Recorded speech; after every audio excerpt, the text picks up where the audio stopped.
Hello साथीहरू। आजको यो सेसन भनौँ यो एउटा म सिरिज स्टार्ट गर्न चाहेको छु।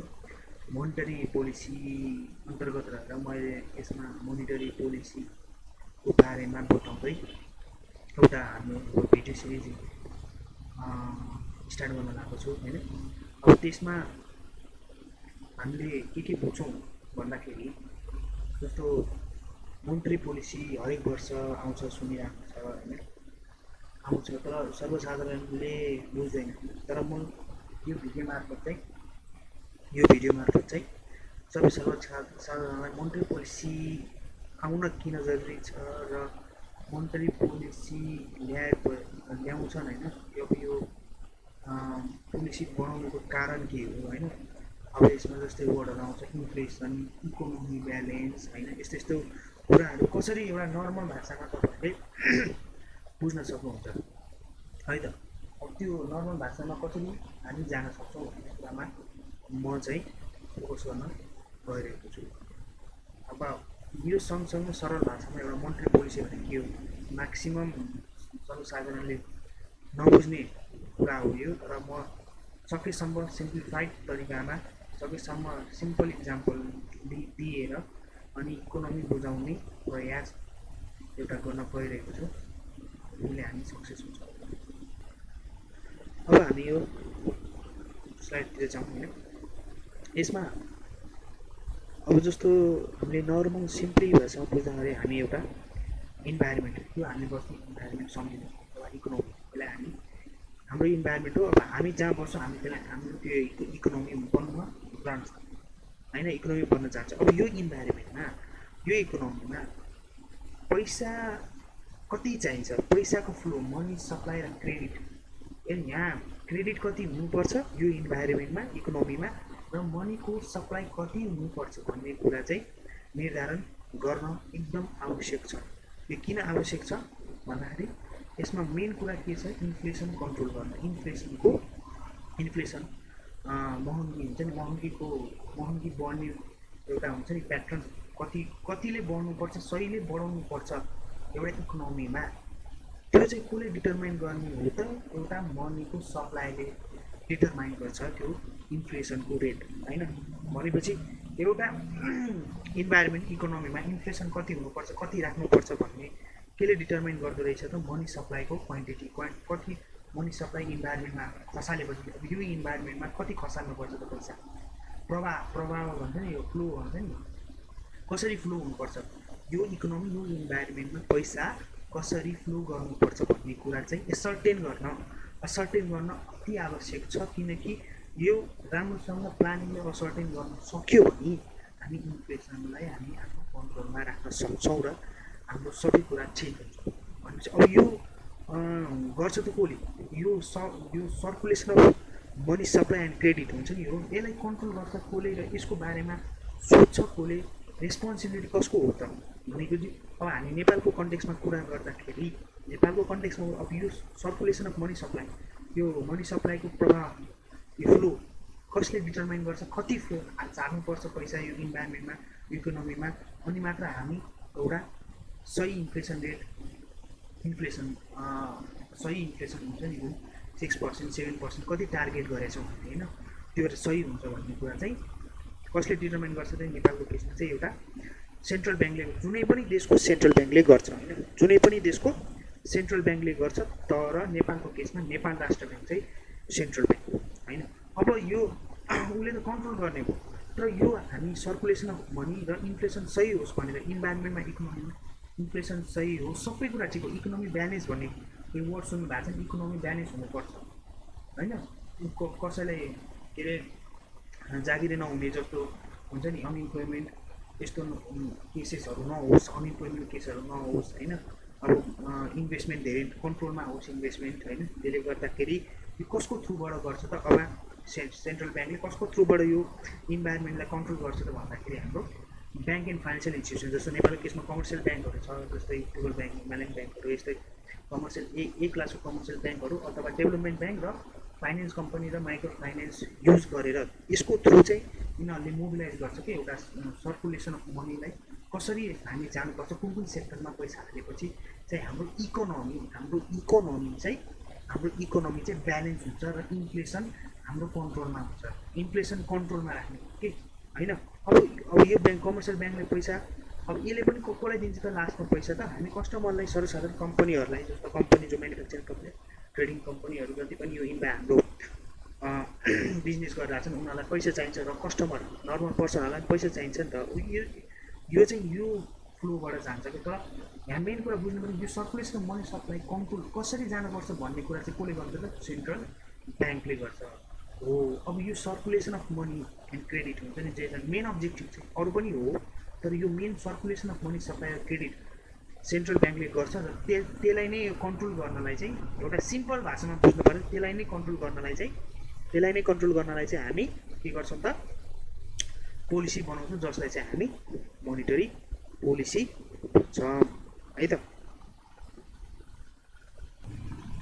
अब सबैभन्दा हामी मोनिटरी पोलिसीमा जानुभन्दा अगाडि अब यो कन्ट्रोल किन गर्छ, कन्ट्रोल किन गरेर आएको इन्फ्लेसन। अब इन्फ्लेसन चाहिँ हुन्छ चाहिँ कसरी भन्ने कुरा चाहिँ बुझ्नु पऱ्यो। सर्कुलेसन अफ मनी र इन्फ्लेसनको रिलेसन के छ? सर्कुलेसन अफ इन्भाइरोमेन्टमा जस्तो इकोनोमीमा धेरै पैसा भयो भने के इन्फ्लेसनमा के असर पर्छ, थोरै पैसा भने के असर पर्छ भन्ने कुरा चाहिँ हामीले इन्फ्लेसन पहिला मेन अब्जेक्टिभ चाहिँ इन्फ्लेसन बुझौँ है त। अब योबाट ल अब कज अफ इन्फ्लेसन किन हुन्छ त? इन्फ्लेसन किन हुन्छ भन्दाखेरि फर्स्ट पोइन्ट के छ, increasing the money supply faster than the growth in real output. भनेको मतलब हामीले इकोनोमीमा के छ, पैसाको प्रभाव फास्टर गरेर, धेरै फास्टर, खूबभन्दा फास्टर गरेर हाम्रो ग्रोथ रियल आउटपुट हुन्छ नि, जे हामीले आउटपुट त्यो पैसाले जे निकाल्न खोजिरहेको हुन्छ नि, हाम्रो इन्भाइरोमेन्ट जे हामी आउटपुट निकाल्न खोजिरहेको हुन्छ नि, त्योभन्दा चाहिँ मनी सप्लाई फास्टर भयो भने चाहिँ त्यो के को कज हो त? इन्फ्लेसनको चाहिँ कज हो कि। अब यो किन हुन्छ त भन्दाखेरि चाहिँ हामीले पैसा बढी इन्भाइरोमेन्टमा छोड्यौँ होइन, तर हाम्रो सामान बढेको छैन, गुड्सहरू बढेको छैन भने चाहिँ यो रिजन चाहिँ के हो त? इन्फ्लेसन हो।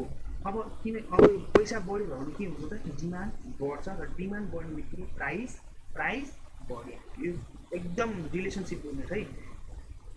इन्भाइरोमेन्टमा पैसा बढ्यो भन्यो भने मान्छेहरूको के छ, डिमान्ड बढ्छ नि त। पैसा छ, डिमान्ड बढ्छ, डिमान्ड बढेपछि सामान त त्यति नै हुन्छ नि, सामान त्यति नै भएपछि त लिमिटेड सामान छ तर पैसा बढिरहेको, डिमान्ड बढिरहेको छ भनेपछि त्यसलाई प्राइसले चाहिँ रिलेसनसिप पोजिटिभ रिलेसन हुन्छ क्या, त्यही भएर प्राइस अफ। अब यदि if the money supply increase at the same rate as real output, भनेको मतलब मनी सप्लाई त्यही सेम रेटले इन्क्रिज भयो अरे, रियल आउटपुट जतिले बढ्यो मनी सप्लाई पनि त्यतिले बढ्यो भनेपछि त्यो कमोडिटीको प्राइस चाहिँ सेम हुन्छ, इन्फ्लेसन जेरो हुन्छ भनेको है त।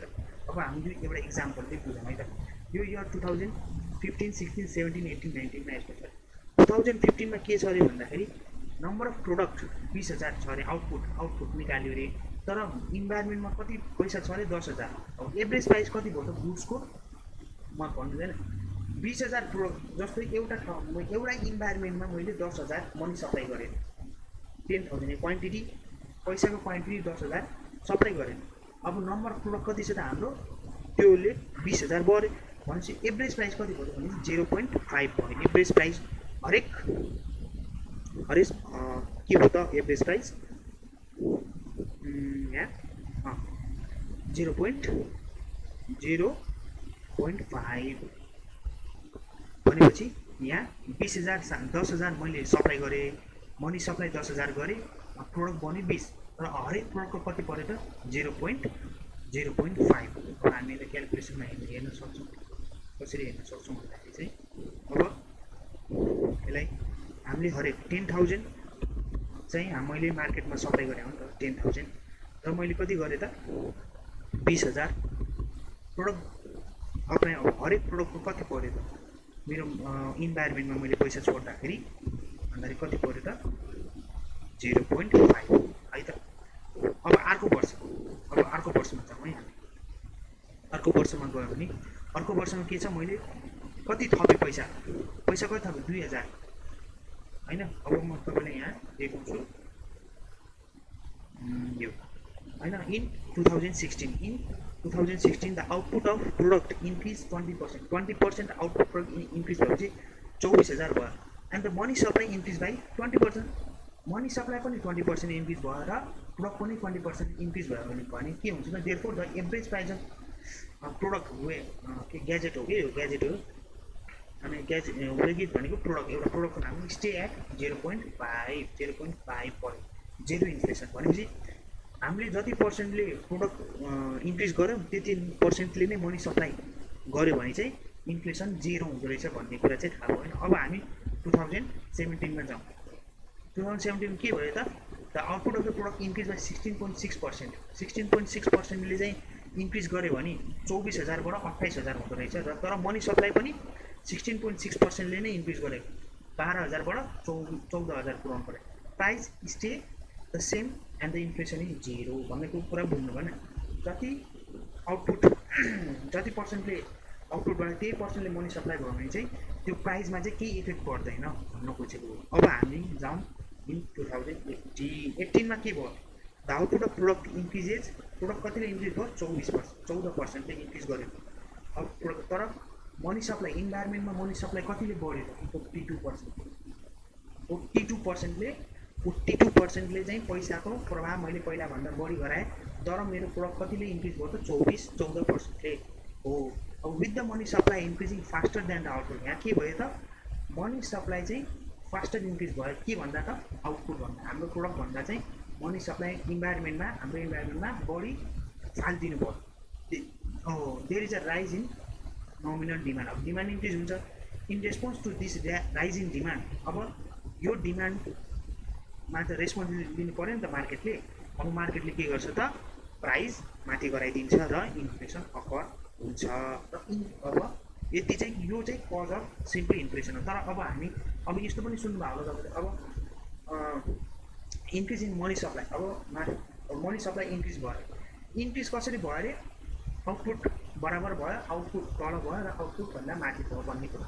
इन्क्रिज इन मनी सप्लाई हुने बित्तिकै के हुन्छ त इन्क्रिज इन इन्भेस्टमेन्ट र स्पेन्डिङ हुन्छ। मनी सप्लाई इन्क्रिज हुने बित्तिकै इन्भेस्टमेन्ट र एक्सपेन्डिचर बढी हुन्छ नि त होइन। अब मनी सप्लाई मार्केटमा पैसा आउँछ त्यसपछि डिमान्ड इन्क्रिज हुन्छ मानिससँग पैसा छ भने डिमान्ड इन्क्रिज हुन्छ। डिमान्ड इन्क्रिज भएपछि के हुन्छ त प्राइस बढ्छ प्राइस भएपछि इन्फ्लेसन हुन्छ र यही कारणले यही पैसा धेरै छ भने पनि increase in output and employment पनि इन्क्रिज हुन्छ पैसा हो। अब अर्को के छ decrease in money supply. Decrease in money सप्लाईमा के छ त अब भनेपछि यसको ट्याक्कै उल्टो हुन्छ। डिक्रिज इन इन्भेस्टमेन्ट पैसा छैन भने इन्भेस्टमेन्ट कम हुन्छ एक्सपेन्डिचर पनि कम हुन्छ अनि डिमान्ड पनि कम हुन्छ अनि सबै डिक्रिज हुन्छ होइन। अब यसलाई ब्यालेन्स गर्नलाई चाहिँ मनी सप्लाई हाम्रो इन्भाइरोमेन्टमा चाहिँ कति चाहिँ फाल्यो भने चाहिँ इन्भाइरोमेन्टमा इकोनोमीमा कति पैसा फाल्यो भने चाहिँ हाम्रो इकोनोमी एकदम ब्यालेन्स हुन्छ र एकदम अब टोलरेबल हुन्छ भनौँ न। यतिसम्म भयो भने ठिक छ इन्भाइरोमेन्टमा इकोनोमीमा असर नपरोस् सर्वसाधारणलाई काम पाओस् होइन काम पाओस् इम्प्लोइमेन्ट अपर्च्युनिटी होस् होइन प्राइस पनि ठिक्क होस् जति कमाउँछ त्यति खर्च हुन्छ नि एउटा त्यो मिलाउने काम के को हुँदो रहेछ त एउटा मनी सप्लाईको मेजरमेन्ट एकदम गाह्रो काम हो होइन। त्यसलाई चाहिँ हामीले मोनेटरी पोलिसीले चाहिँ त्यसलाई सपोर्ट गर्छ है त। मोनेटरी पोलिसी त्यही भएर एकदम हाम्रो नब्बे जस्तो हाम्रो फिस्कल पोलिसी भनेको ट्याक्सहरू उठाएर आदि इत्यादि कामहरू त्यहाँबाट हुन्छ नि। जस्तो बजेट आउँदाखेरि हाम्रो फिस्कल आर्थिक नियमावलीहरू होइन फाइनेन्स एक्ट इस्यु हुन्छ होइन त्यो फिस्कल पोलिसी हो। यो भनेको मोनेटरी पोलिसी। मोनेटरी पैसा कति चाहिँ बजारमा प्रभाव गर्यो भने इन्फ्लेसनलाई कन्ट्रोल हुन्छ डिमान्ड प्राइस अप हुन्छ कि डाउन हुन्छ त्यो सबै एनालाइसिस गरेर चाहिँ मोनेटरी पोलिसी इस्यु गर्छ र एक्जिस्टिङ इन्भाइरोमेन्टमा होइन। जस्तो अब अर्को एउटा इक्जाम्पल हेर्नु है त अब how printing money can cause inflation. अब जस्तो लाग्छ अब हामीले पैसा चाहियो भन्नेमा छाप्ने हो छाप्यो भने के हुन्छ ल जति मनलाई त्यति पैसा छाप्यो सेन्ट्रल ब्याङ्कले जति मनलाई त्यति पैसा छाप्यो होइन।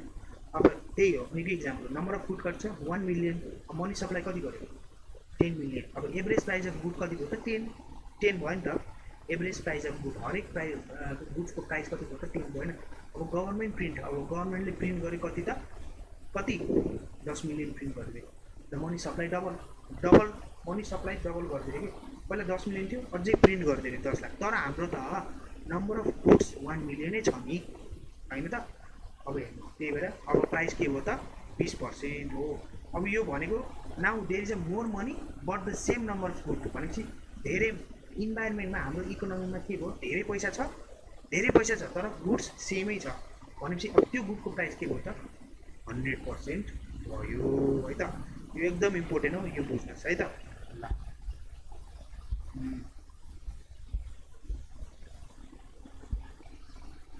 हो अब मनी सप्लाई, मनीको सर्कुलेसन इन्भाइरोमेन्टमा कति इम्पोर्टेन्ट छ भन्ने कुरा चाहिँ यो मैले यो चार्टहरूबाट बुझ्नुभयो होला। अब त्यही भएर मनी सप्लाई कसले कन्ट्रोल गर्छ त? सेन्ट्रल ब्याङ्कले कसरी मोनेटरी पोलिसी इस्यु गरेर है त।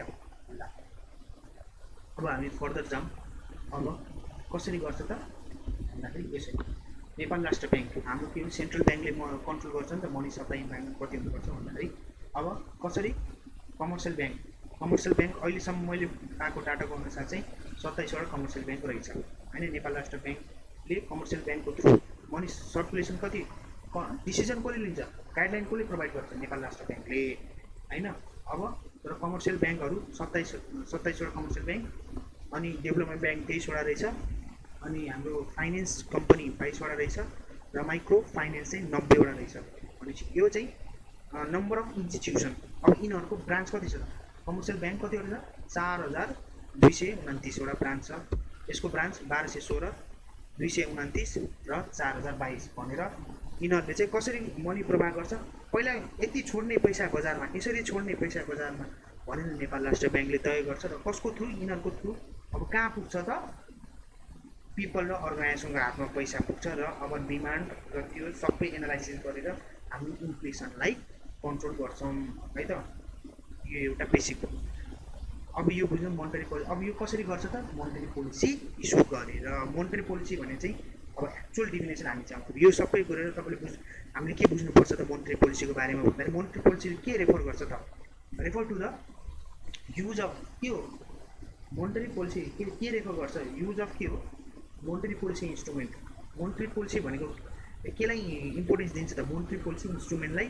इन्स्ट्रुमेन्ट एउटा इन्स्ट्रुमेन्ट हो भन्नु पऱ्यो। Use of monetary money policy instrument भनेपछि मोनेटरी पोलिसी भने के रहेछ त? एउटा युज गर्ने रहेछ त्यो मोनेटरी पोलिसी इन्स्ट्रुमेन्ट, जुन चाहिँ कसको अधीनमा हुन्छ त? त्यो इन्स्ट्रुमेन्ट कसको अधीनमा हुन्छ? Which are at the disposal of central bank. Central ब्याङ्कको डिस्पोजलमा हुन्छ भनेको अधीनमा हुन्छ, अरूले युज गर्न पाउँदैन यो इन्स्ट्रुमेन्ट। मोनेटरी पोलिसीको माध्यमबाट सेन्ट्रल ब्याङ्कले यो इन्स्ट्रुमेन्टहरू युज गरेर हाम्रो यहाँ सर्कुलेसन अफ मनीलाई कन्ट्रोल गर्छ होइन। अब एउटा अब्जेक्टिभ त त्यो भयो। भनेपछि टु रेगुलेट। मोनेटरी इन्स्ट्रुमेन्टले के गर्छ? मोनेटरी पोलिसीको इन्स्ट्रुमेन्टले के गर्छ? रेगुलेट गर्छ केलाई? एभाइलेबिलिटीलाई। एभाइलेबिलिटी के को एभाइलेबिलिटी? मनी र क्रेडिटको एभाइलेबिलिटी। एभाइलेबिलिटी कति हुनुपर्छ? त्यो मनीको कस्ट कति हुनुपर्छ? जस्तो मैले लोन लिएँ होइन, इन्ट्रेस्ट कति चार्ज गर्नुपर्छ त्यो पैसाको? त्यो लिनलाई कस्ट कति हो भनेपछि मेरो लागि त कस्ट इन्ट्रेस्ट हो नि त। कस्ट भनेको इन्ट्रेस्ट होइन त? भनेपछि हो cost of money and credit भनेपछि त्यो कति हुनुपर्छ होइन। अनि युज कति हुनुपर्छ हेर्नु चाहिँ, एभाइलेबल कति गर्ने, एभाइलेबल इन्भाइरोमेन्टमा कति एभाइलेबल हुनुपर्छ र इन्भाइरोमेन्टमा त्यसको लिने मान्छेहरूले त्यसको कति दाम दिनुपर्छ, कस्ट कतिमा बेच्नुपर्छ, त्यो पैसालाई कतिमा बेच्नुपर्छ र युज कहाँ कहाँ गर्नुपर्छ भन्ने कुरा चाहिँ रेगुलेट कसले गर्छ?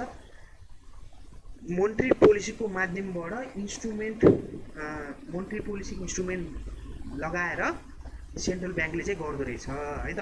अरू के गर्छ त? साथसाथै त्यो प्रमोट गर्छ होइन। प्रमोट के गर्छ? प्रमोट के गर्छ? Balance of payment equilibrium. हाम्रो विदेशबाट आयात निर्यात ब्यालेन्स गर्न एकदम फोकस भएर लाग्छ यिनीहरू। हुन त सक्दैन, नेपालको इम्पोर्टै धेरै छ एक्सपोर्ट भन्दा। यो त अब सकेसम्म ब्यालेन्स अफ पेमेन्ट चाहिँ एकदम ब्यालेन्समा ल्याउनलाई यिनीहरूले प्रमोट गर्छ है। अरू के छ? Economic growth. इकोनोमिक ग्रोथ हुनु पऱ्यो, इकोनोमिक ग्रो हुनु पऱ्यो, डेभलपमेन्ट हुनु पऱ्यो चारैतिर। इन्फ्लेसन, अन्डर इम्प्लोइमेन्ट हुनु भयो, के अरे कसैले कामै नपाउनु हुने जस्तो भएन होइन, त्यस्तो हुनु भएन, त्यसलाई पनि गर्छ। Optimum level of output and employment, जस्तो मैले भनिहालेँ कति उत्पादन कति आउटपुट हुनुपर्छ यति पैसाले, र इम्प्लोइमेन्टको पनि एसर्टेनमेन्ट हुनुपर्छ इन्भाइरोमेन्टमा है। प्राइस स्टेबिलिटी कहाँ त? यो सबै कहाँ हुनु पऱ्यो त? इन्भाइरोमेन्टमा हुनु पऱ्यो। प्राइस स्टेबिलिटी, डिमान्ड पैसा जाने बित्तिकै डिमान्ड बढ्छ वाट्टै, अनि त्यो डिमान्ड इन्क्रिज गर्नुको लागि प्राइस बढाउँछ, किनकि सेम एमाउन्ट अफ गुड हुन्छ तर पैसा इन्भाइरोमेन्टमा बढी हुन्छ है त।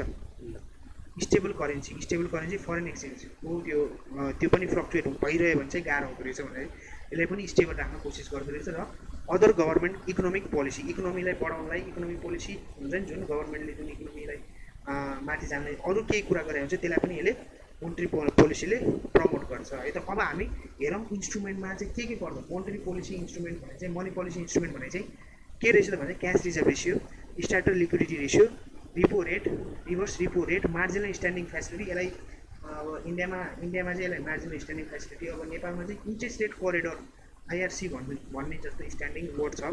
अब यसमा अब ओपन मार्केट अपरेसन, यो के हो त इन्स्ट्रुमेन्ट हो। यसको माध्यमबाट चाहिँ हामीले सर्कुलेसन अफ मनीलाई चाहिँ कसरी एभाइलेबिलिटी, कस्ट र युज, कसरी यसलाई हामी पैसाको एभाइलेबिलिटी, कस्ट र युज एसर्टेन गर्ने यो इन्स्ट्रुमेन्टबाट चाहिँ हामी जान्छौँ। ल आज यो भिडियो यति गरौँ होइन, यो लामो हुन्छ। अब यो एउटा फर्स्ट पार्ट भयो, जस्ट इन्ट्रोडक्सन मोनेटरी पोलिसी किन आवश्यक छ र के हुँदो रहेछ त, एउटा बेसिक टर्ममा मैले बुझाउन कोसिस गरेँ हो। तपाईँहरूलाई यो भिडियो हेल्पफुल हुन्छ होला बुझ्नको लागि, एउटा जनरल व्यक्तिको लागि पनि बुझ्न यो हेल्पफुल हुन्छ होला भनेर म फर्दर पार्ट पनि म बनाउँछु होइन। अब यो इन्स्ट्रुमेन्टको बारेमा चाहिँ फर्दर नेक्स्ट भिडियोहरूमा म डिस्कस गरेर अनि के हुन्छ, अनि अहिले क्यास रिजर्भ रेसियो के छ, अहिलेको मोनेटरी पोलिसीहरूले यसलाई यो वर्षको यो 77-78 को मोनेटरी पोलिसीले कसरी एड्रेस गरेछ यो कुराहरूलाई भन्ने कुरा चाहिँ म बिस्तारै म भन्दै पनि जान्छु है त। ल फुल राम्रोसँग बस्नुहोस्, stay safe, be healthy. Thank you.